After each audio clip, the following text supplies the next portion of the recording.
Olá, eu tenho a tarefa aqui, né, de falar um pouco sobre o estilo alimentar da região do Seridó Potiguar. E aí eu já diria que falar do estilo alimentar dessa região requer um tempo considerável, tendo em vista que todo sistema alimentar envolve aspectos geográficos, aspectos históricos, aspectos socioeconômicos, e não somente a ordem alimentar, quer dizer, os saberes, os fazeres, o modo à mesa e o próprio comportamento alimentar. E aí, os dados que certamente me permitem traçar esse panorama geral, eles surgem, né, quando nós estamos exatamente estudando um alimento, uma comida, dentro desse sistema, que foi um estudo que realizamos, né, para o nosso doutorado sobre o chouriço sertanejo. E, posteriormente, um estudo que estamos ainda realizando sobre a doçaria do Seridó Potiguar. Então, essa etnografia dessas comidas, né, dos doces na região, tanto do chouriço como de outros doces, nos permitiu entender um pouco a configuração desse estilo alimentar. Entender um pouco devido à complexidade desse sistema. O sistema econômico implementado entre os séculos XVII e XVIII, em torno das fazendas de criar nessa região, foi como se deu esse processo, né, de colonização, ocorrido após a expulsão, né, violenta dos índios, dos seus territórios tradicionais, se configura os primeiros traços de uma vida social e, consequentemente, de um estilo alimentar pastoril e agrícola seridoense. Dentro de uma sociedade, esse estilo alimentar pastoril e agrícola, ele vai se configurar dentro de uma sociedade multiétnica, que é formada por quem? Pelos nativos que resistiram a esse processo de expulsão, os nativos que eram os tapuias e os tupis, por africanos, que evidentemente que traziam, né, de diferentes nações e que traziam uma carga alimentar, a sua identidade alimentar, e pelos próprios europeus. Então a gente vai entender que é nessa base, né, que vai se fundamentar esse estilo alimentar, dentro dessa sociedade agrícola e pastoril.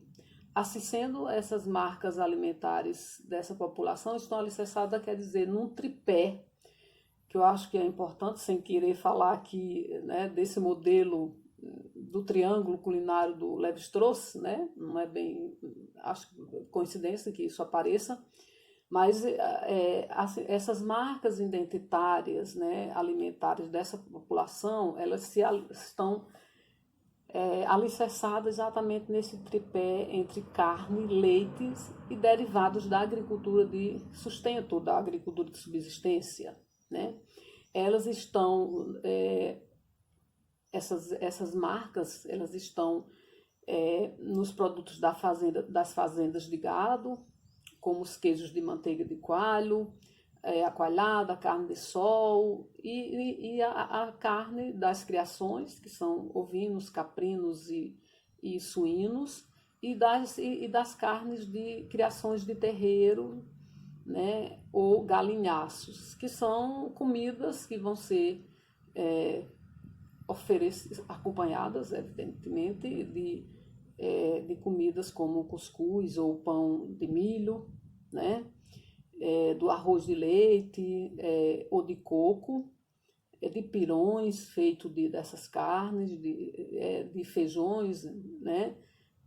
Sobretudo feijão macaça ou macaçá, né? Ou de arranca, que era dois tipos. Da rapadura, que era um doce, né, era talvez o doce mais importante nessa toda essa região demarcada pelos sertões, a rapadura, e de doces e outros doces, como os filhoses, o chouriço, a espécie, o doce de leite, e os doces de fruta, né, de fruta que eram disponíveis na região, e também biscoitos de goma, de mandioca, e alguns biscoitos já de farinha de trigo ou de farinha do reino, como era chamada a farinha de trigo no passado. Muitas dessas comidas, né, que são as marcas identitárias, né, dentro desse estilo alimentar, que surge dentro desse modelo de sociedade pastoril e agrícola, né, são comidas festivas. Então, aparece nessa, se a gente for pensar um pouco como era o estilo alimentar no passado e para poder entendermos hoje o que subsiste desse sistema, né, eu acho que é importante a gente lembrar que na alimentação cotidiana, né, aparecem os produtos da agricultura de sustento, né, como as raízes, que era a mandioca, a batata doce, raramente o inhame, as plantas de roçado, que ofereciam, né, o milho, o feijão, e antigamente o próprio arroz, já que hoje é uma coisa bem mais escassa na região. As frutas, tanto as nativas como as frutas que foram introduzidas com o processo de colonização, os legumes, como pensemos o girimum, era uma leguminosa muito utilizada pela população desde os tempos iniciais, e os doces feitos dessas próprias frutas, né? Adoçados, evidentemente, muitos deles com rapadura e, posteriormente, ou em algumas situações, nas famílias mais abastadas, com açúcar branco, né? Assim, privilegiando as produções locais, as carnes, preparações culinárias a partir do leite, né? Vão ainda permanecer, né, no estilo alimentar atual, a despeito de todas as transformações. Então era um pouquinho é importante entender esses alicerces de como se configura essa sociedade pastoril e agrícola e como surge então esse sistema alimentar dentro dessa sociedade. Então, a gente vai entender também que dentro desse sistema, né, durante um longo período, a maioria dos alimentos consumida era produzida artesanalmente por pessoas conhecidas e seu consumo despertava um sentimento de autoctonia, né, compartilhado pelos filhos da terra. Então, se comia aquilo que se produzia, que se sabia quem fazia, né? Havia uma relação de identidade enorme entre o sujeito, o comensal e a comida. Ou seja, as mulheres vão ter um papel bastante importante na constituição do estilo alimentar local, né? Eu diria que elas estão no centro da constituição desse estilo alimentar. Elas vão inventar uma cultura gustativa que será reconhecida por sua peculiaridade. Por exemplo, são elas que cuidam das criações de miúças. Miúças, esse é um termo muito utilizado no contexto, que são as criações de pequeno porte, são os suínos, os caprinos e os ovinos. E também dos galinhaços, ou seja, galinhas, patos, perus, guinés e as aves, essa classe, né, de galináceos.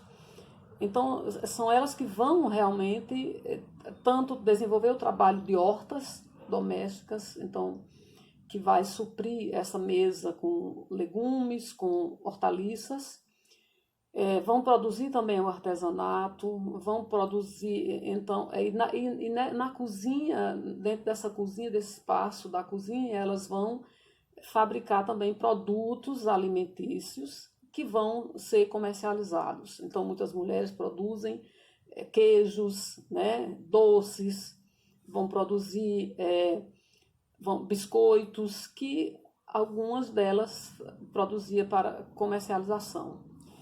Ou seja, daí porque elas se desenvolveram muito bem nesse segmento, né? Tornaram-se exímias doceiras, exímias cozinheiras, exímias biscoiteiras, bordadeiras, né? Então são as mulheres que dominam esse universo, né? A gente, quando desenvolve essa etnografia da doçaria do seridó e também especialmente do chouriço, a gente percebe claramente o papel que a mulher tem dentro desse estilo alimentar, exatamente por da alimentação, né, na região do seridó. Porque quando se fala de região do seridó, se fala de comida, a gente tem uma ideia muito otimizada desse aspecto e a gente parece que todas as famílias, todas as mesas eram, vamos dizer, muito abundantes, que a carne, que o queijo, que o leite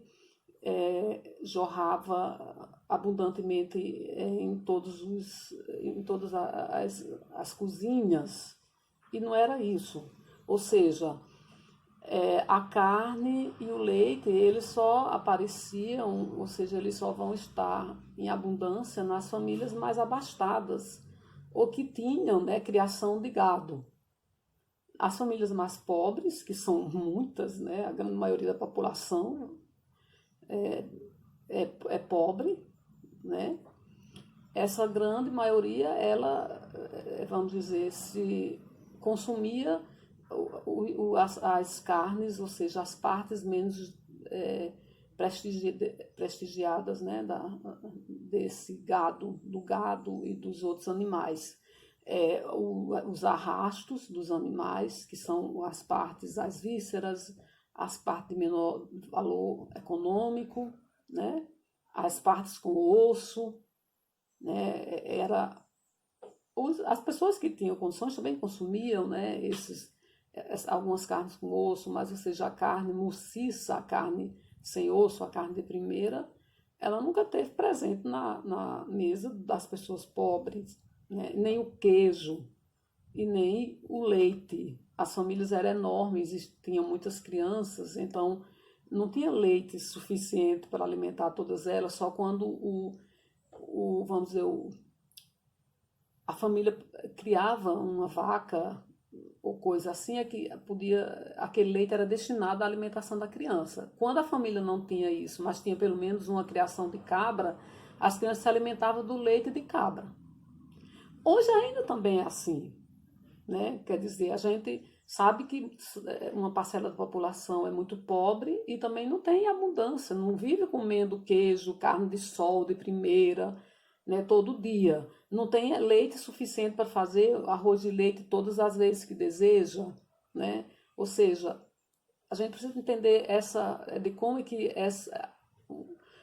a disponibilidade dos alimentos em relação às famílias e às condições socioeconômicas. E como existia uma grande produção de coco na região, o leite de coco, extraído do coco, né, maduro ou seco, ele substituía em muitas situações o leite da vaca. Então ele servia para temperar as comidas, que eram quase todas temperadas com leite, para fazer o arroz de leite, para molhar o cuscuz, para fazer, vamos dizer, até a embuzada, que é uma comida muito importante no estilo alimentar local. Eu acho que nos últimos 50 anos, se pensarmos que mais ou menos a partir da década de 70, né, a região do Seridó, ela ela sofreu um processo muito forte, né, na sua economia, ou seja, uma coisa que foi drástico demais para a população foi o declínio da indústria da mineração, que tinha tido seu apogeu nas décadas anteriores, né? A queda na produção do algodão mocó, que era um algodão de fibra de excelente qualidade, né? Com a praga do bicudo, então houve quase um extermínio praticamente dessa produção, que sustentou a economia dessa região por décadas, né? E aí a sociedade seridoense vendo-se, e fora as consequentes estiagens, né, que vão castigar essa região durante anos. Para a gente entender o estilo alimentar dessa região, é muito importante que a gente pontue pelo simbólico ao comportamento alimentar da população. Entender o comportamento alimentar da população nos diz muito sobre como essa população escolhe os alimentos, o que ela elege como alimento mais importante, o que ela elege como alimento depreciativo, como ela define que determinados alimentos são bastante importantes para determinados estados de saúde, porque determinadas comidas não devem ser consumidas durante um momento que você está vivendo. Ou seja, entender o comportamento alimentar é uma tarefa muito difícil, porque você vai ter que percorrer as nuances do sistema alimentar, do modo e tentar entender o modo como as pessoas pensam as comidas, como elas imaginam. E aí isso daí, entrar no imaginário das pessoas não é tarefa fácil. Nós tentamos fazer um exercício, né, na nossa pesquisa etnográfica, quando estávamos analisando esses dados colhidos em campo, para entender por que as pessoas escolhiam determinadas comidas e não outras, porque privilegiavam umas e outras desprezavam. Por que elas privilegiavam determinadas comidas no momento e em outro aquelas comidas não tinham importância? Então nós partimos da categoria da noção de carrego. Essa é uma noção simbólica, construída no imaginário da população, não só da nossa população, mas isso é muito peculiar ao sertão nordestino. Então, a partir dessa noção de carrego, nós vamos entender, em grande parte, eu acho que o comportamento alimentar dessa população. E não só no passado, não estamos aqui tentando fazer a memória, reconstituir uma narrativa do passado, mas assim, para tentar entender hoje como as pessoas se relacionam com as comidas.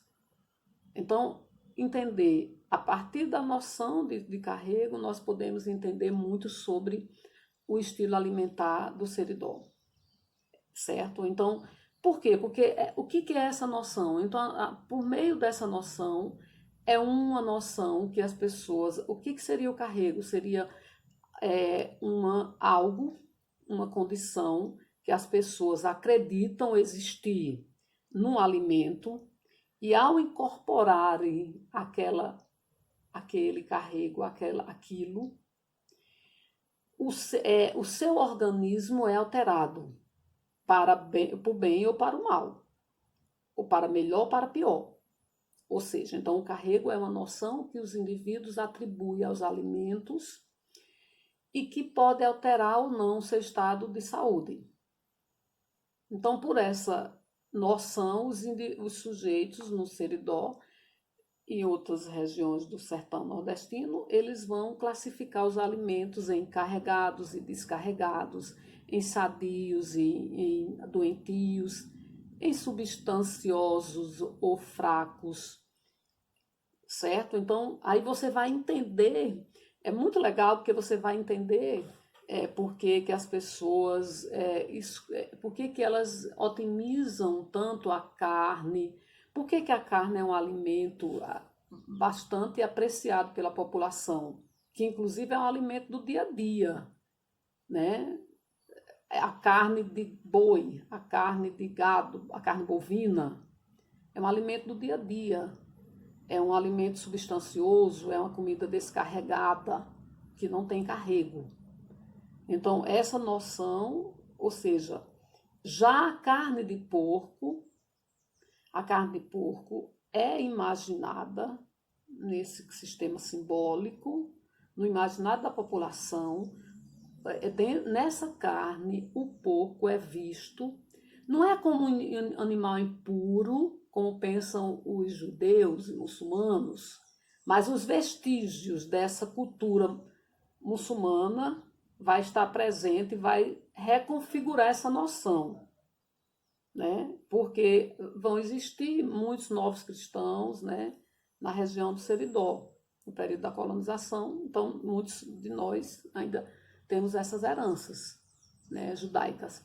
E aí, daí porque o porco vai ser um animal bastante suspeito na região do Seridó.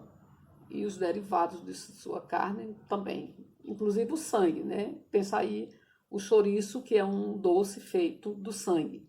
Para vocês terem uma ideia, para que esse sangue, o alimento da vida, torne-se comida, ele deve passar no mínimo 6 horas no fogo, cozinhando, para que ele perca essas condições de perigoso, de carrego, né, e torne-se comida. E mesmo com 6, 7, 8 horas de cozimento, ele não torna-se descarregado. Ele continua, o doce chouriço continua sendo uma comida carregada. Mas, portanto, para algumas situações especiais, ele pode ser uma comida remédio. Se você estiver com anemia, algumas pessoas, no passado isso era muito frequente, as pessoas tratavam anemias ou até leucemias que não eram diagnosticadas, né, com esse doce, porque por entender que ele era rico em ferro, e na verdade ele é rico em ferro. Isso a gente até durante a pesquisa nós tivemos uma aluna de farmácia que fez um estudo bioquímico, né, do chouriço e contactou, detectou, né, que ela tem uma grande presença, né, para vocês que são da área de nutrição. É uma coisa para estudar também. Mas assim, então, de forma que... Mas não é só, por exemplo, a partir da noção você vai entender por que, por exemplo, os estados da natureza também podem alterar um alimento e o tornar também carregado. Ou seja, o sol pode tornar uma comida carregada. Ela pode ser descarregada quando ela está fria, em temperatura ambiente, mas ao receber a luz solar, ela pode se tornar carregada. Ou seja, a condição de carrego, ela não está necessariamente, e nem em todas as situações, é uma noção bastante complexa, porque ela não pertence a determinados alimentos. Alguns sim. Mas vocês viram que até no porco tem algumas situações que ela perde essa condição de carrego e ela se torna alimento, comida. Entenderam? Quer dizer, então, se você está convalescendo, uma comida que é forte, que é sadia, ela pode se tornar também perigosa para você. O seu estado de saúde também vai determinar a condição de carrego ou não, a quantidade de carrego que aquele alimento pode representar para você, o perigo que ele pode representar. Então, voltando à ideia da quintura, né, como um estado que pode alterar a condição do alimento. Por exemplo, melancia, que é uma fruta que faz parte do estilo alimentar da região desde sempre, de muito tempo, desde que surge a melancia na região, sem precisar o período, mas não é de hoje, e que a melancia quente, esquentada pela luz solar, ela torna-se carregada. Segundo as pessoas, esse carrego que ela contém ao ser esquentado, ele pode provocar em você doenças como gripe, resfriados, né? E pode, inclusive, o carrego, ele tem um poder tão forte, acreditam as pessoas, que ele pode fazer com que as doenças, elas emerjam, né, do seu organismo. Você pode estar com aquela doença e ao comer uma porção de carne de porco, você botou aquela doença para fora. É uma coisa mais ou menos assim. Então, a partir disso, você vai entender. É muito interessante porque você entende por que as pessoas escolhem determinadas comidas e como são feitas as escolhas. Inclusive, assim, não só as escolhas, mas a própria valoração dos alimentos.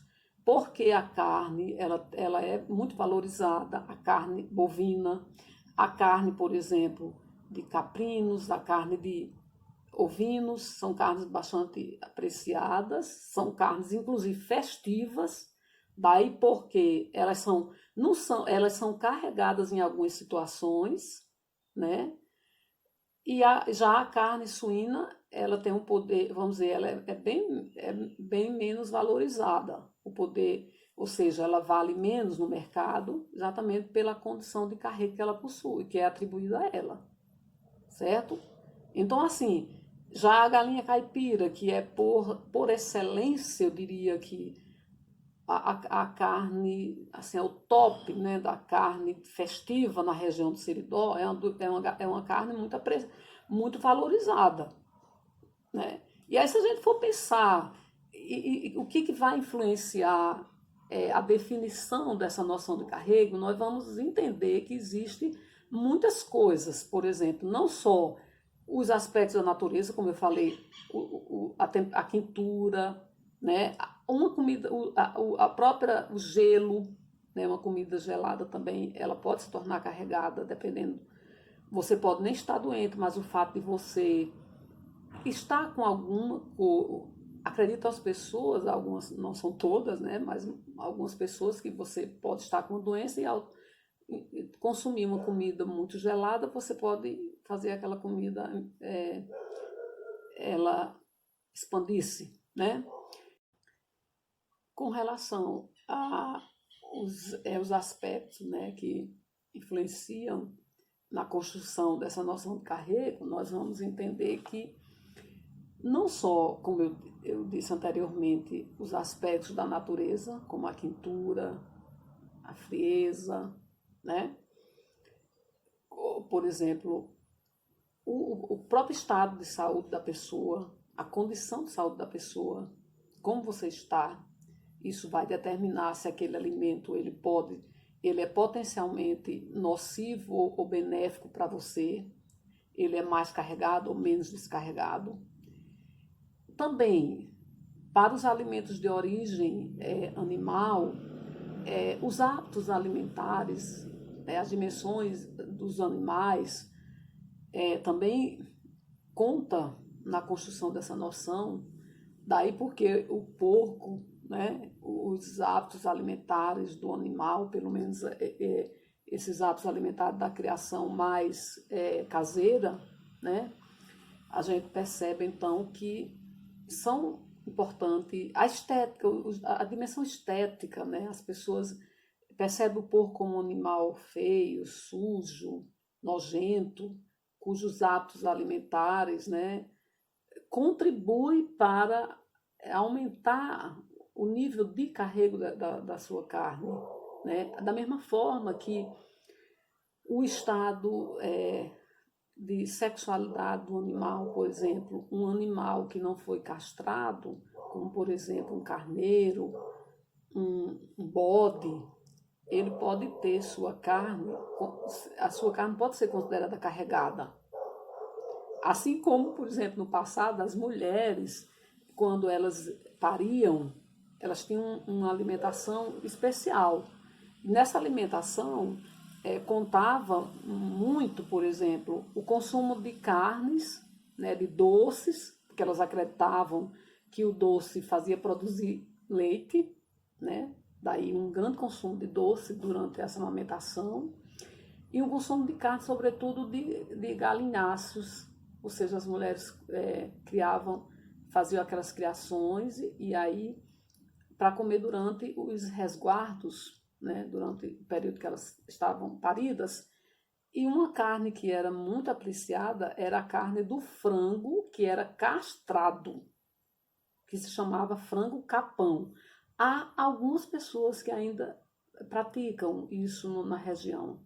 Então é um frango que cresce bastante, né? Porque ele é preparado para engorda. E ele não teria, a carne dele seria totalmente descarregada, propícia para uma mulher que está convalescendo de um parto, né? Essa era a concepção. E aí, por exemplo, já uma galinha mais velha, um galo, não seria uma carne muito apropriada para uma mulher de resguardo. Ou outra pessoa que estava em convalescência, certo? Então essas condições.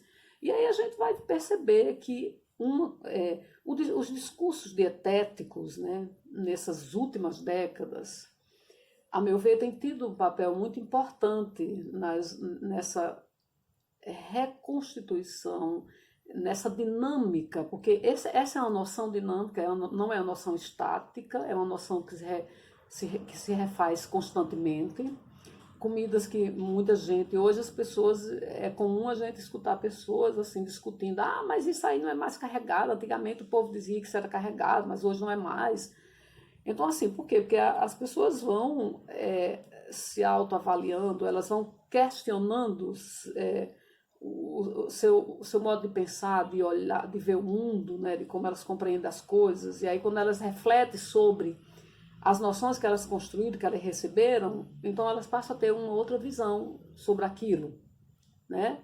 Então é um processo, nesse processo de reflexibilidade que vem se dando no mundo inteiro, e o Seridó não está isento disso, vem contribuindo para a desconstrução, né, de muitos padrões, né, de muitas noções, né, que foram construídas, né, nesse estilo alimentar, que vão determinar o comportamento da população. Daí porque a gente vai perceber que hoje muito mais gente que consome coisas que eram consideradas carregadas do que no passado, sobretudo a população mais jovem, né, que já redimensiona um pouco esses valores e aí vai aceitando outras comidas, inclusive as novas comidas, as comidas industrializadas que vão entrando no mercado, que são uma coisa muito forte, e de forma que a gente vai perceber, né, uma importância muito grande nas últimas décadas do discurso dietético, que é esse discurso proferido, né, pelos profissionais de saúde. Vocês da área de nutrição têm um papel importante nesse processo, pelos médicos, né, pela indústria alimentícia, que vai exatamente construir um discurso dizendo o que é sadio, o que não é, o que é funcional, o que o sujeito tem que comer e o que ele não deve comer. Isso causou muitos problemas nas últimas décadas no imaginário das pessoas, de forma que as pessoas começaram a se questionar.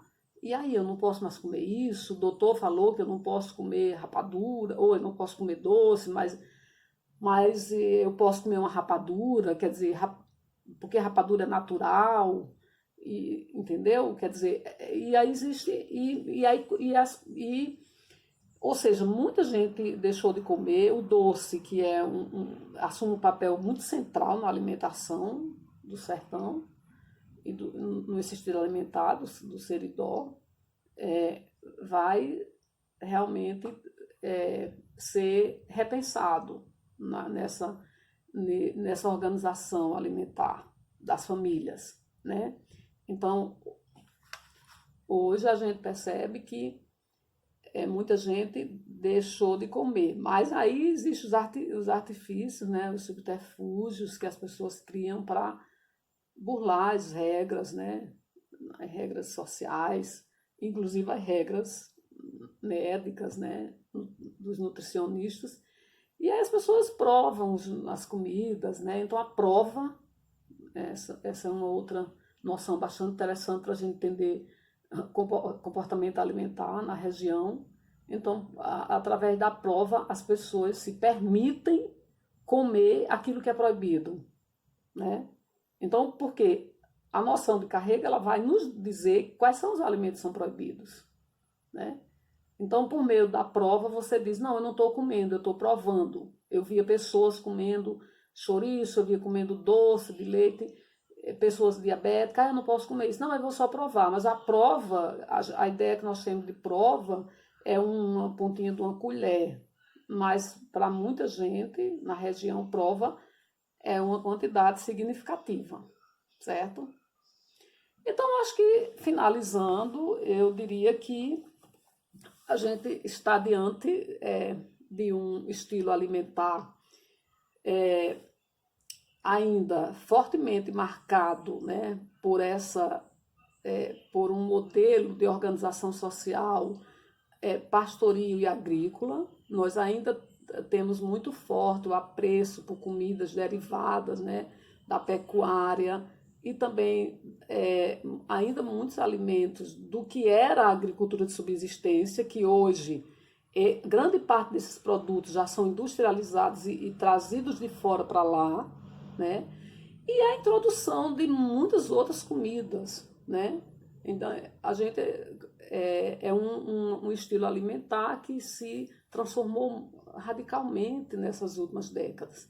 Mas, como eu disse agora há pouco, ainda se percebe esse sentimento de pertencimento por meio das comidas. A gente ainda percebe que as pessoas constroem esse sentimento de pertencimento a essa região. Ou seja, nós ainda estamos vendo a resistência, a presença, né, a valorização de comidas de outrora, muito fortemente. E talvez nas 2 últimas décadas, né, isso vem aparecendo de forma mais interessante, né, a valorização desses produtos pela indústria do turismo, pela indústria da produção de produtos da terra, né? Isso tem as próprias festividades, né? Tem incrementado um pouco esse tipo de produção. Então, muita gente hoje vem produzindo esses alimentos de forma que eu diria que há um retorno, mesmo que de forma não tão forte, não tão emergente mesmo, assim, dessas comidas de outrora, né? Muitas não saíram da mesa das pessoas, mas outras deram lugar para as novas comidas, né? Mas ainda resta muita coisa. O modo como os sujeitos pensam os alimentos na região ainda tem traços desse modelo inicial, né? Então, daí porque essa noção de carrego ainda pertence, ela ainda explica muito do comportamento alimentar dessa região.